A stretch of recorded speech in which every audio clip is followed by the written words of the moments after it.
Poppy Playtime Chapter 5 has me feeling nostalgic about the franchise. It's so easy to forget where we've come from. You know that we are now as far from Poppy Playtime Chapter 1 as Five Nights at Freddy's VR Help Wanted is from the first FNAF game. It's been a very long time, so I thought I would take some time today looking through some of the earliest videos, posts and theories that I could find from the franchise. I'm so glad I decided to stay invested in this series. I've been a fan since the very first trailer.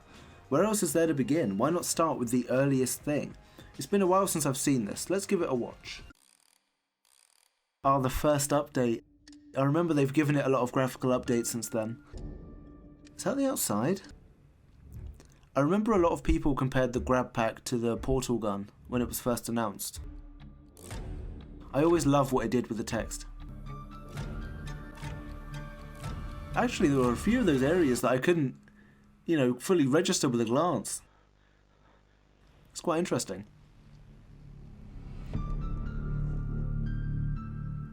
It's so weird that we still don't know an awful lot about Poppy's case. Or actually Poppy's history in general. They've just been treated like another toy. That's an interesting one. You must stay alive in this unique horror puzzle adventure. Try to survive the vengeful toys waiting for you in the abandoned toy factory. Use your grab pack to hack electrical circuits or nab anything from afar. Explore the mysterious facility and don't get caught. That's really interesting. I found this Screen Rant article from June 2022. Poppy Playtime Theory. Who the prototype really is. The prototype is a Playtime co-researcher. One of the main complaints the researcher had with the prototype in Poppy Playtime is his lack of obedience. In combination with his high intelligence and ambition, the prototype is a menace, and he was likely one of the high-ranking researchers at Playtime Co. when he was human. I forgot that we kind of knew that they were turning people into toys from the start. I mean, I guess that's kind of the idea. We knew that they were orphans as well, because I remember, although they don't mention it directly in Chapter 2, people were able to infer what was going on at Playtime Co. from an ARG. Now, ARGs are a different kettle of fish. I didn't really get involved in any of those. All the information given about the prototype so far lines up with him having been a researcher while he was human, and those traits and experiences will make him a formidable enemy. The prototype also has a strong understanding of the research facility like a researcher would. You know, one of the earliest pages on the Poppy Playtime fandom wikia is a page for someone called Richard Lovitz. That name didn't seem too familiar to me, and it seems like people think that this is who we play as? Head of shipping promotion. There are multiple theories surrounding Rich's significance in the game. Firstly, that he is actually the player. This is partly due to the fact that he openly expresses concern for the children's well-being and questions their living situation, and partly because his fate is not made clear. Instead, his experiences within the company are slowly expounded? I've never once heard the word expounded.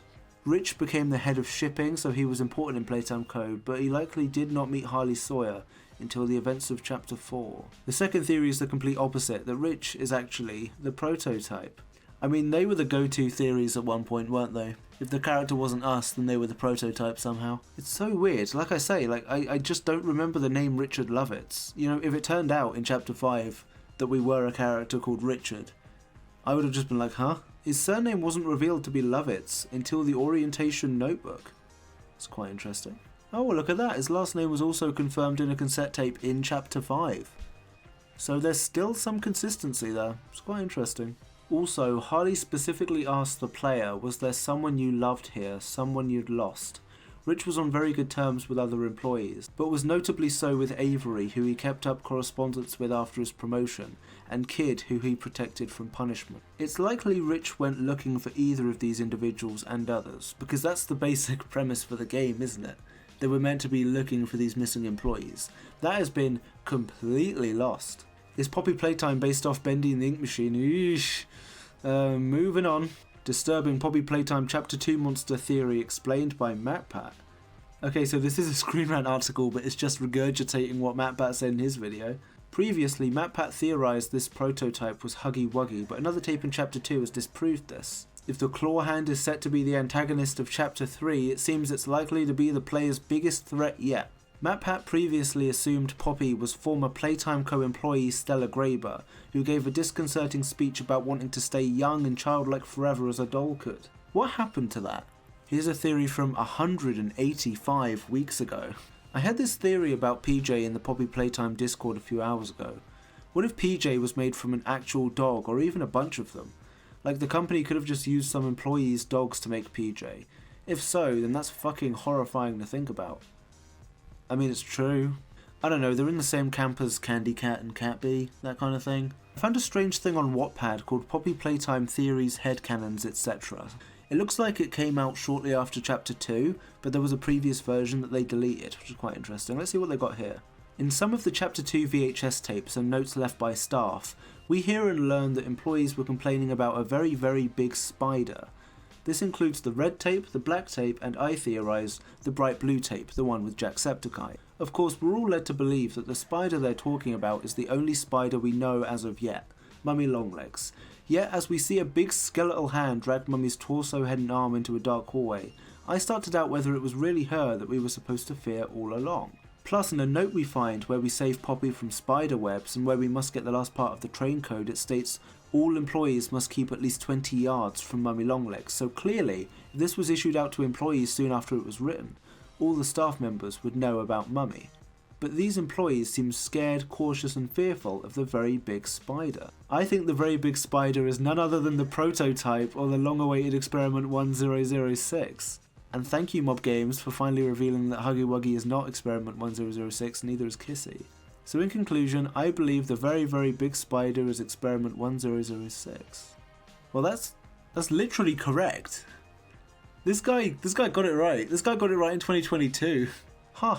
I personally go to MatPat's videos for my first lore point, and this actually lines up with the idea he has of 1006 being mostly a skeletal creature, but using broken toy parts to give himself more of a body and preserve the lost souls in the toys he collects. He may have very many legs from the POV of someone in a dark room/hallway. Interesting, interesting. We have some theories posted to Reddit about 4 years ago, so let's take a look at those. Why would the game emphasise orphans and children in the game? The letter written in blood had some typos with the word disappeared and we're.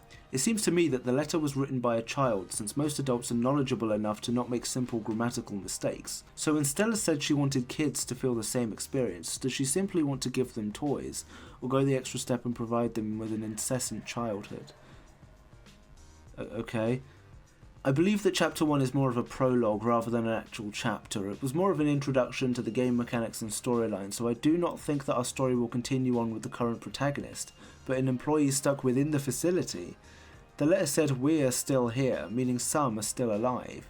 It may be one of the employees such as Avery or Rich shown in the yellow tape. Who do you think is the next antagonist? Mummy doesn't like guests? Who do you think so-called Mummy is? Ah, they didn't even know Mummy Longlegs yet. That's so cute. We have one more theory from 4 years ago. Poppy Playtime Theory. I posted this on the Poppy Playtime subreddit, but I wanted to put it here as well. During the game, you'll come across a yellowish orange paper. If you find the right tape and put it in, you hear some employees talking. At the end of the recording, Rich will say anything less would be more biddable? Is that even a word? Biddable? This made me think that maybe Playtime Co. was dumbing down their employees somehow. This is just a hunch though, so take it with a grain of salt. Biddable is a real word, you gotta look it up. It just means bearable. That's what I get for not doing research.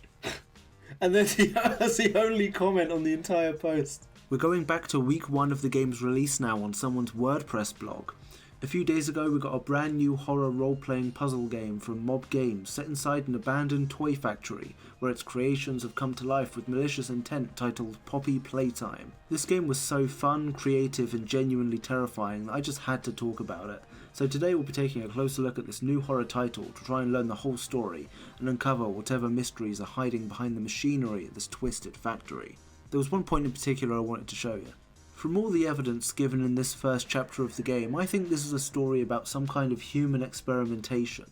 In the very first tape, the one that comes with our mysterious letter saying find the flower, we got an infomercial advertising Playtime Co.'s revolutionary new doll Poppy, or should I say, the Conjuring reject. This guy just roasted the entire Mob Entertainment. Find the flower, what happened to that? Was that only relating to the end of chapter 1, where we found Poppy's room?